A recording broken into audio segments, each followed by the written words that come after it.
Consider this, a news and information program recorded on the campus of the University of Nebraska at Omaha.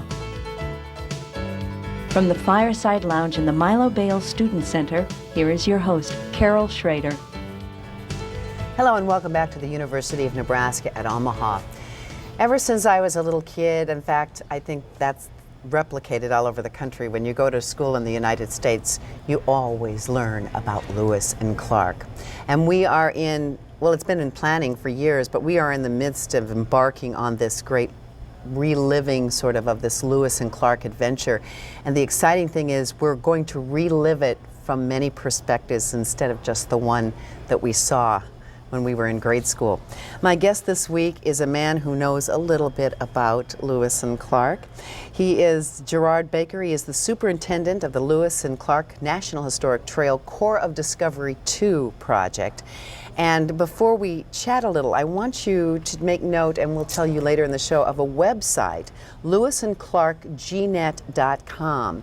Now this is a project, is it not, Gerard, of the National Park Service and UNO and the College of Information Sciences and Technology. Yes, it is. It's a very good project, and it's a project of partnerships, if you will. Yes, we funded them through our challenge cost share dollars, but they came across with a product that is phenomenal and getting better as we go every day. And the reason that not only being here at UNO, we're proud to talk about it, is that if you did a search on Lewis and Clark, and before we get into some of this history, you could come up with 4 million things. This is kind of all things Lewis and Clark in a more compact. Exactly. It not only a historic look at the Lewis and Clark commemoration, or the event itself, but also a contemporary look at what we're doing today on a daily basis, if you will, from the different places we're at along the trail.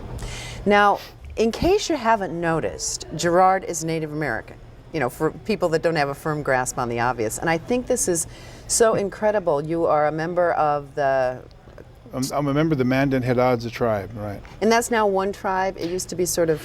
Actually, when Lewis and Clark came through in 1804 and 5 and spent the winter with us, we actually had 5 different villages. At that time, from an oral history standpoint, we have five different sub-tribes, if you will.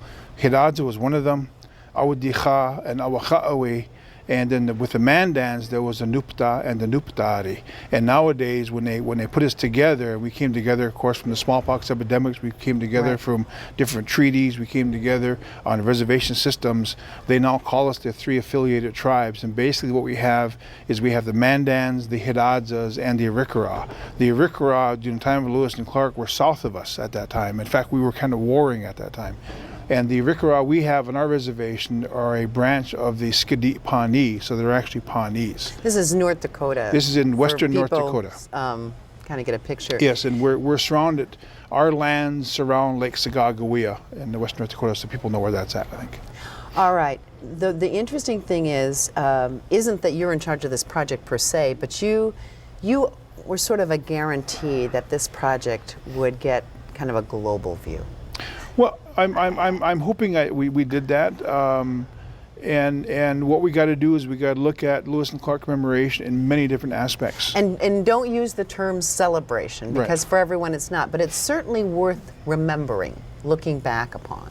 Yeah, and there's you know, again, when I first came on 3 years ago, we did talk about that terminology, and it's tricky. And it's very tricky because we're saying we are not celebrating this. It is nothing to celebrate because the majority of the tribes, if not all the tribes, feel that some negative came out of this expedition back in the 1800s, and it did.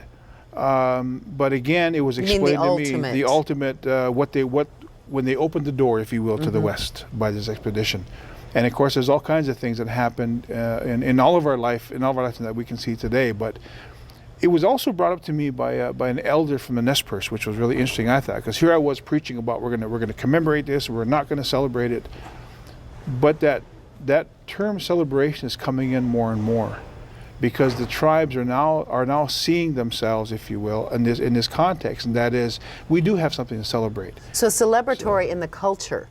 That the kind of things that, I mean, when Lewis and Clark came through, and we're at the beginning of this 3-year trek and this 3-year commemoration, they didn't see every aspect of tribal life depending on what time of the year they hit, exactly. whether they were out hunting, when they came over when they were in Nebraska and had the Council of the Bluffs, the Oto, as I understood, there were a few handful of them. Right, exactly. but probably getting caught up in this and deciding what they were going to do, the tribes for this, was this idea that we celebrate the beauty of what was here. Well, it was not only that, but I guess what one of the elders put it in a very good perspective for me and for the rest of our audience that were in Nez Perce, his Nez Perce elder, and he stood up at one meeting and he said, you know, we are going to celebrate this. I'm going to celebrate this, and everybody looked at him kind of like that. What are you talking about? And what he said, what I'm celebrating is the fact that we're still here. And I'm celebrating the fact that I can still speak my language. I'm celebrating the fact that I can still hold my ceremonies. Okay, so there is things to celebrate from an American Indian standpoint. And so in those cases we are, but the majority of it, when I first went out there 3 years ago and started selling this, if you will, to the tribes, which I had to do in order to get them on board, the majority of the tribes I met with, in fact, the first group I met with was this large group from up north. I'm not going to say what tribe they were at this point in time, but they want nothing to do with me or this particular bicentennial. They blamed Lewis and Clark for a lot of negative things that are happening now, including reservation life, including unemployment, including on and on and on, that yes, has some impact to us today.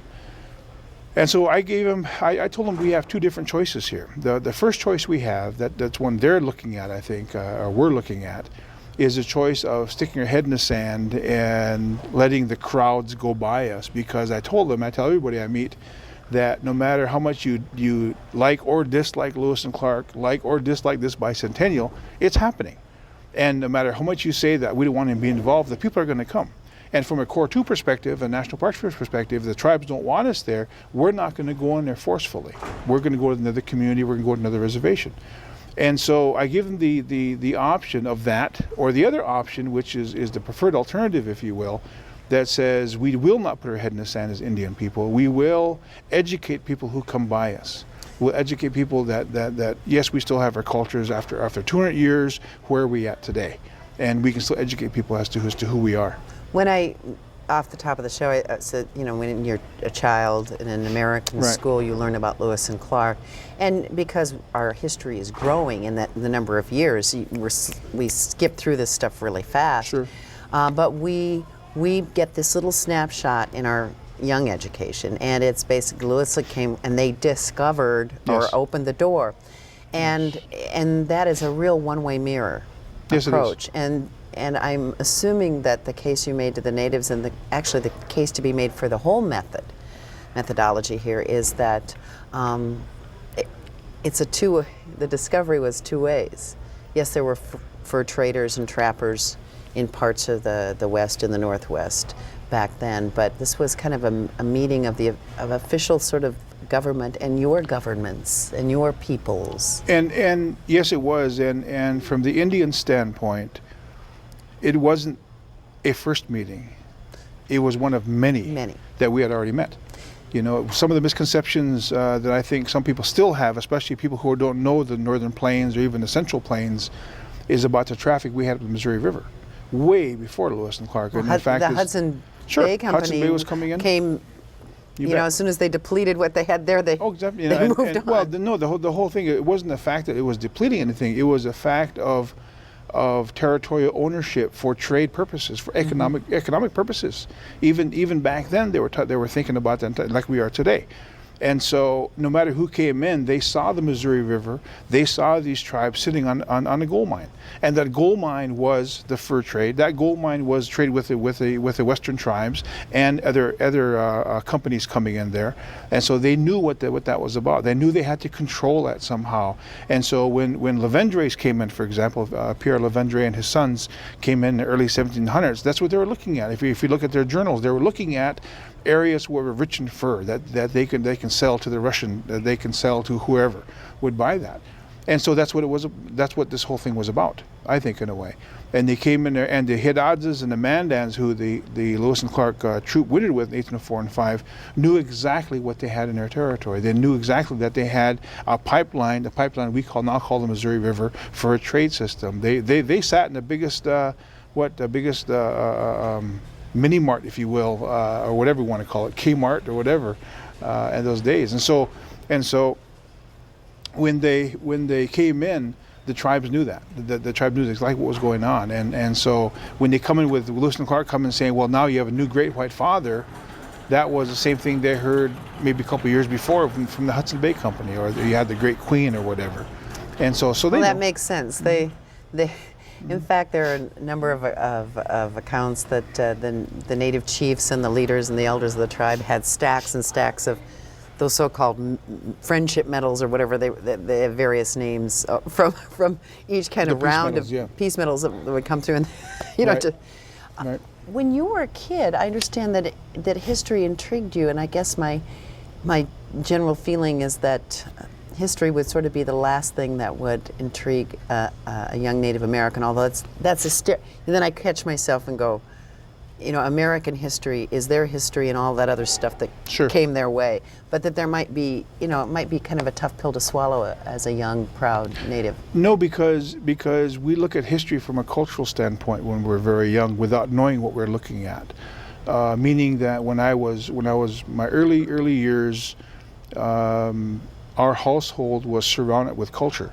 We didn't have TV, we had no electricity, we didn't have running water, and with no electricity meant that we had no TV and we had none of that business. And so we got our information from the elders coming to my father's place, and we lived out in the boonies, basically on a Fort Brother reservation on the cattle ranch that my dad established.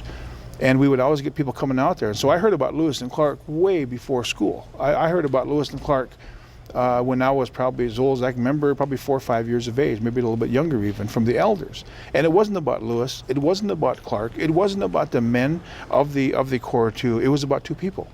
It was about Sacagawea, and it was about the black man, the slave York.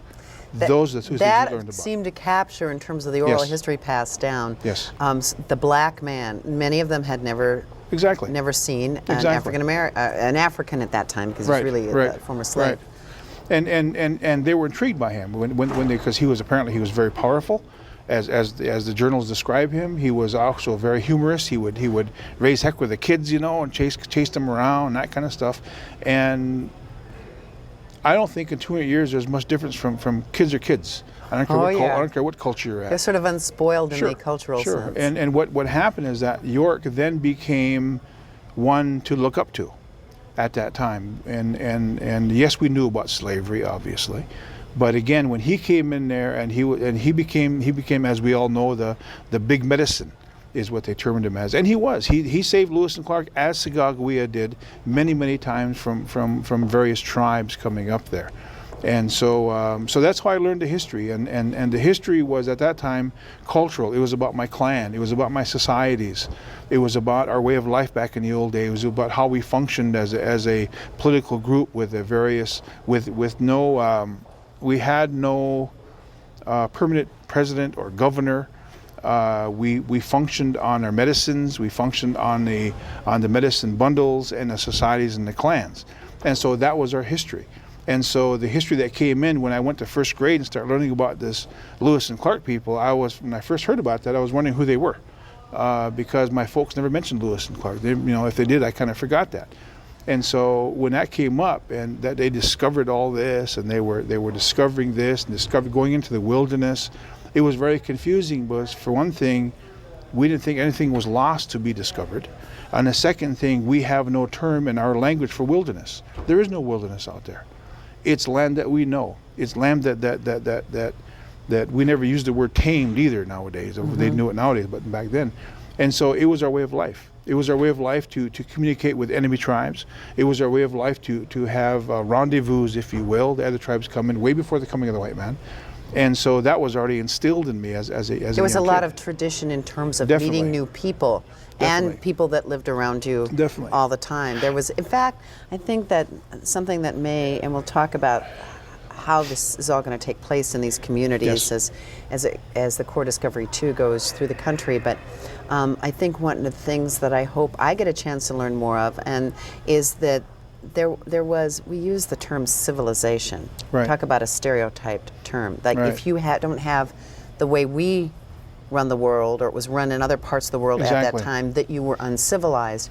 And the native peoples had amazingly sophisticated, depending on where you were, but I mean, they were all sophisticated, but some were, their governments or Sure. just their internal structure and That's how right. they really, we think of them as untamed, or the gentle exactly. savage, as the Columbus called the natives when he came.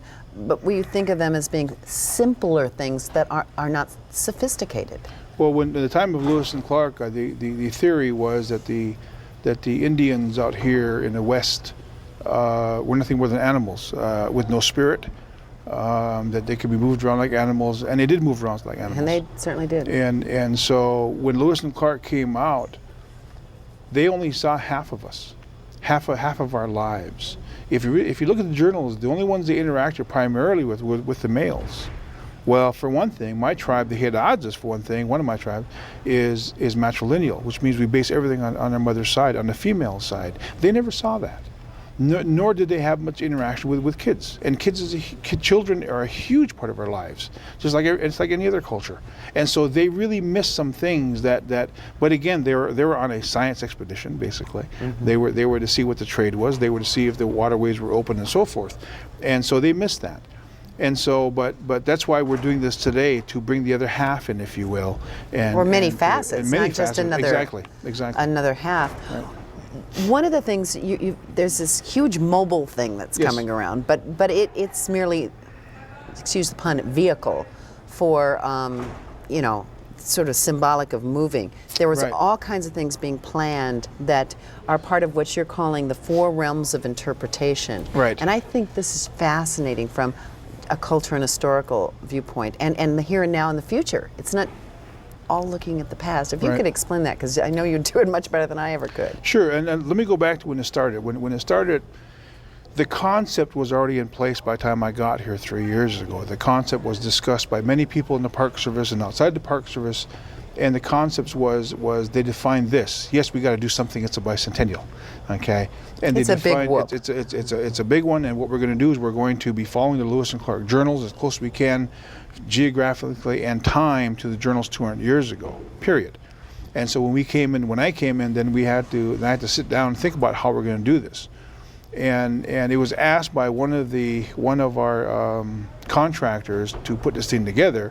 They asked me a question one time, and they said, "What do you want people to learn or to know when they leave your exhibits? I don't care if it's in Louisville, Kentucky, Omaha, Nebraska, Fort Berthold Reservation, or on Oregon. It's going to be the same thing. What do you want people to know?"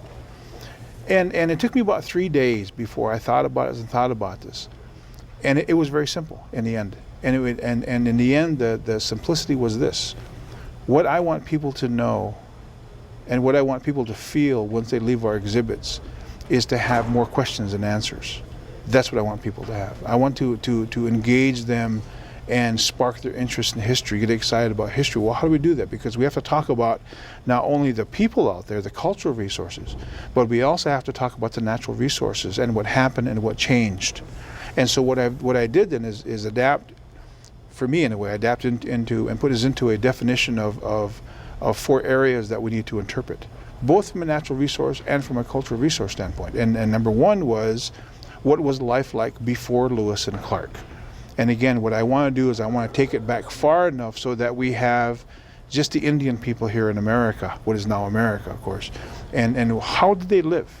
How did they trade? How did they marry? How did they discipline their children? How did they do their art? Did they have art, for one thing? What were their ceremonies to a certain extent? Because we can't go too far into that.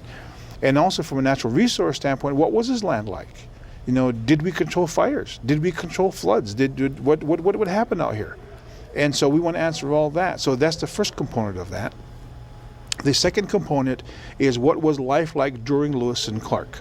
Which means when it's like we just talked about a minute ago, when people came up the river, we were already established as being traders. When they left the East Coast was already civilized, to put it in Anglo terms. And they had already removed a lot of the Indians from there, actually there also. And so what was it like during Lewis and Clark? The third element of this is what has happened in the last 200 years. Now that's a real touchy element, because we see a lot of changes in the last 200 years, good and bad. From a lot of point of views, and from a natural resource standpoint, we look at the rivers. Well, our people, the Mandan Hidaadzes, the Pawnees, I can name a whole slug of tribes that utilize that river for their existence. Not just fishing it, but using it because it was a trade network, because it was an interstate, if you will. and so they had to utilize that. From a natural resource standpoint, we look at the rivers, and when it was open, we had floods. The river moved around from location to location, and basically control some of the timber, influence some of the timber growth along the river bottoms. And we also look at, as far as the other resources, what was happening on the West Coast, for example. What was the streams like? What were the fires like? Because we can get that from some of their journals. They can talk about the fires that they hear about for days and for weeks and stuff like that. And so there's a lot of subject matter there. The last element of this is, I think, one of the most, if not the most important element, and that is, what are we looking at for the future? And I often say this and I give presentations, and that is, if Lewis and Clark would have come back now, for example, what would they think if they sat on top of the hill here overlooking Omaha, and we brought back Lewis and Clark and York and Sacagawea and some of the other folks that were there? How would they feel about this? And it's the same thing that we have to ask ourselves for our children, for our grandchildren, for our great-grandchildren, and so forth, in the next 200 years. What are we going to preserve for them?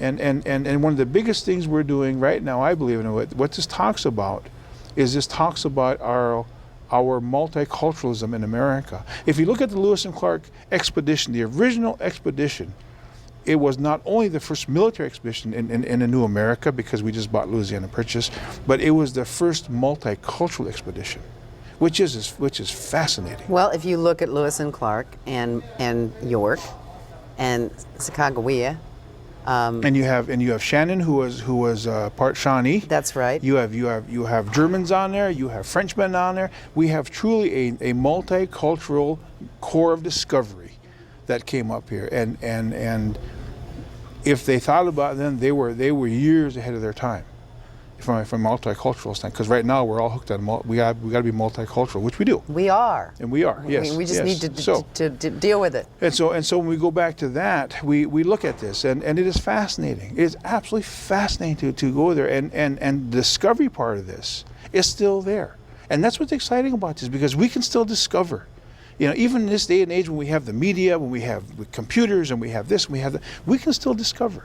And that's what's exciting about this. That's what we're trying to get the young people to understand, is that they can still go out there. I mean, just like Lewis and Clark, to coin an old phrase that's been used over and over again, and I'll use it again, and that is, when Lewis and Clark came up the river, they had to imagine what was around the next bend. They had to imagine what was over the mountains and so forth. We can still do that yet. We can still do that. We can still go along. But what I also tell people, and what I try to challenge people with, is that everybody wants to go with Lewis and Clark on the keelboat now, either here or whatever.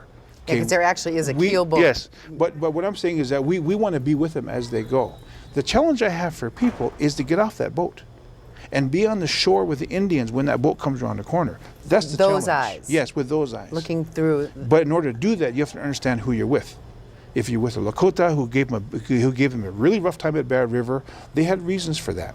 If you're with the Mandan Hidads, mainly the Mandans, who welcomed them with open arms, that was great. If the Clatsop and the Nez Perce and the other tribes, you have to understand who they are before you understand why they did that. Okay. One thing that seems absolutely enchanting as a possibility is that, and I know that history teachers and geography teachers are just really jazzed about this, is that they spend so much time trying to entice young people into loving history. And always, when you really love history, you have more questions than you have answers. But to look back at all those aspects and to look ahead. But it takes us a while. I didn't even like history until I got to college. Right. But that's such a waste. Sure. That's such a waste. Sure. And so what you're talking about is the goal of many people in this country to light a fire, create a fever. Exactly. And again, I mean, that's why I brought up the point of being multicultural. Because right now in America, and I say this quite a bit, and I really mean it, we are in danger of losing who we are. We are in danger of understanding who we are. Because some of the people I talk to in my career in the Park Service, I give a lot of programs in the past to schools and so forth, civic groups. Many people in this country are saying, well, I don't know who I am. I'm Heinz 57. Okay? Well, that's dangerous. Everybody should know who they are. I don't care if they have 15 different bloodlines in them. They should know exactly who they are, because that's needed to tell the children. Our kids are in really big danger right now, because they're looking for identities. And you see that in malls, you see all over the place, they're looking for an identity. And so what the challenge is here, just like Lewis and Clark, what the challenge is here, and just like the tribes, is to bring our children in again and talk with them. Not have our history teacher tell them who they are. Have their parents, have their grandparents, have their aunts and uncles, have their older siblings, if you will, tell them who they are, and get them interested in stories back home. That's what this is all about. Yes, first and foremost, I say that this time around is about the American Indian side of it. But secondly, and not very far below it, maybe right alongside of it, is to also find out who we all are as Americans. If you're German American, Russian American, Norwegian, if you're Black American, if you're Hispanic, if you're this, if you're that, we have all these cultures in America now. And rather than lump into one and say, okay, we're Americans, we need to separate them out as well, and we need to identify who we are culturally under the umbrella of America.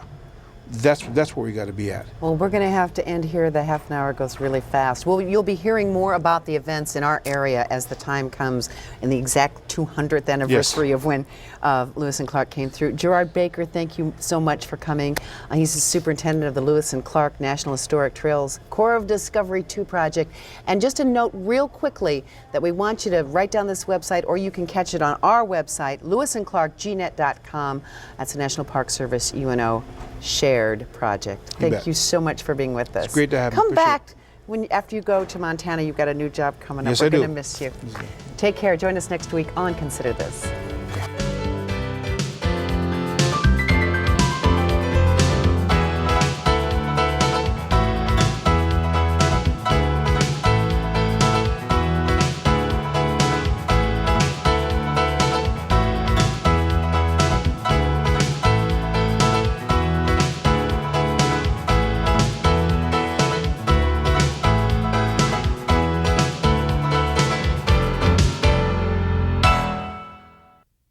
To view this edition of Consider This or past programs, visit our website at unotv.unomaha.edu.